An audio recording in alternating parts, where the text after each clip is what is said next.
स्वागत है आपका हमारे चैनल रुख इनसाइट पर। इस चैनल पर हम ना सिर्फ विचारों की गहराई में जाते हैं, बल्कि समाज, दर्शन और जीवन के उन पहलुओं को भी समझने की कोशिश करते हैं, जो हमें रोज़मर्रा की ज़िंदगी में शायद नज़र नहीं आते। अगर आप भी गहरे सवालों के जवाब ढूंढते हैं और सोचने के नए तरीके अपनाना चाहते हैं, तो रुख इनसाइड आपके लिए है। तो चलिए इस सफ़र पर हमारे साथ जुड़िए और जानिए क्या है भीतर का रुख।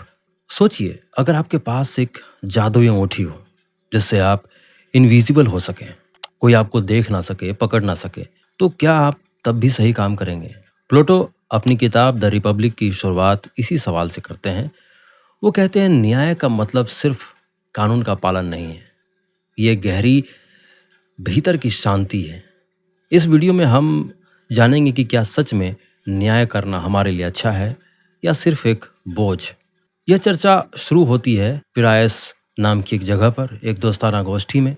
बीच में है सुकरात और उनके चारों ओर हैं अलग अलग सोच रखने वाले साथी। सवाल बड़ा है, न्याय क्या है? कोई कहता है नियमों का पालन, कोई कहता है मित्रों का भला और दुश्मनों का नुकसान।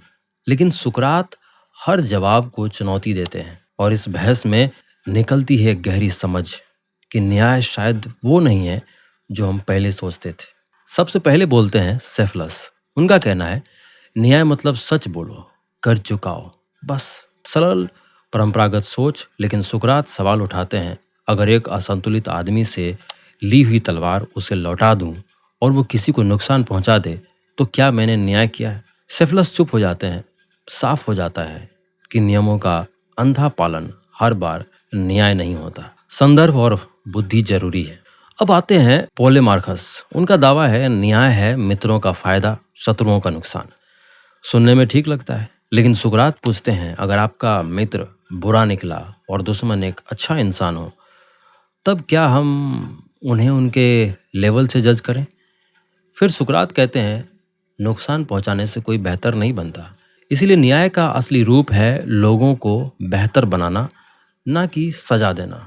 अब बहस में आता है टर्निंग पॉइंट। थ्रेसी मैक्स वो गुस्से में कहते हैं, न्याय वो तो ताकतवरों का खेल है, जो सत्ता में है वही नियम बनाते हैं और उसे न्याय कह देते हैं। सुकरात जवाब देते हैं, एक डॉक्टर इलाज करता है, जेब भरने के लिए नहीं।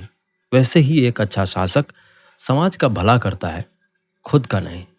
मतलब सच्चा न्याय सत्ता या स्वार्थ से नहीं, सेवा से चलता है। अन्याय ज्यादा लाभकारी। सुकरात का जवाब। थेरेसी मैकस आगे कहते हैं, अन्यायी लोग जैसे तानाशाह ज्यादा मजे में रहते हैं, नियम तोड़ते हैं, फिर भी सफल दिखते हैं। सुकरात दो बातें कहते हैं। योग्यता का तर्क। एक असली कारीगर अपनी कला के नियमों से चलता है, उसी तरह असली शासक अपने कर्तव्य से चलता है, जो लोगों का भला करे। आत्मा का तर्क। अन्याय से इंसान के अंदर टकराव होता है, इच्छाएं, गुस्सा और समझ आपस में लड़ते हैं।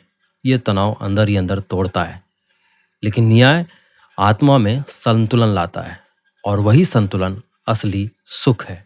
अब है टीम वर्सेस गैंग का उदाहरण। सुकरात एक और गजब उदाहरण देते हैं।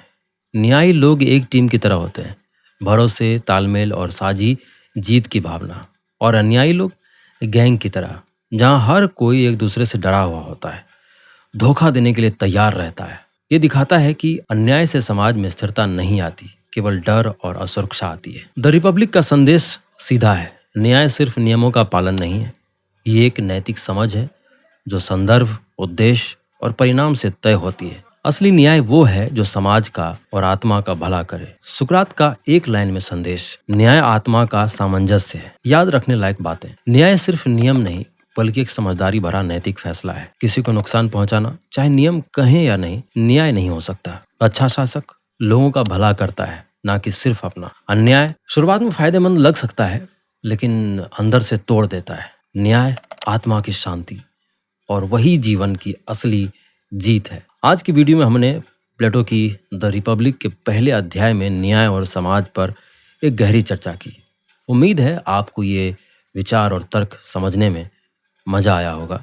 अगर आपको ये वीडियो पसंद आया हो तो इसे अपने दोस्तों के साथ शेयर करें और चैनल को सब्सक्राइब करें, ताकि आप हमारे अगले वीडियो को मिस ना करें। अगले वीडियो में हम द रिपब्लिक के दूसरे अध्याय पर बात करेंगे, जिसमें ग्लोकन और एडमिंटस के साथ रिंग ऑफ गैग्स की कहानी को समझेंगे। क्या ये जादुई अंगूठी सच में किसी के नैतिकता और न्याय को परख सकती है? इसे जानने के लिए हमारे साथ जुड़े रहें। मिलते हैं अगले वीडियो में, तब तक के लिए धन्यवाद।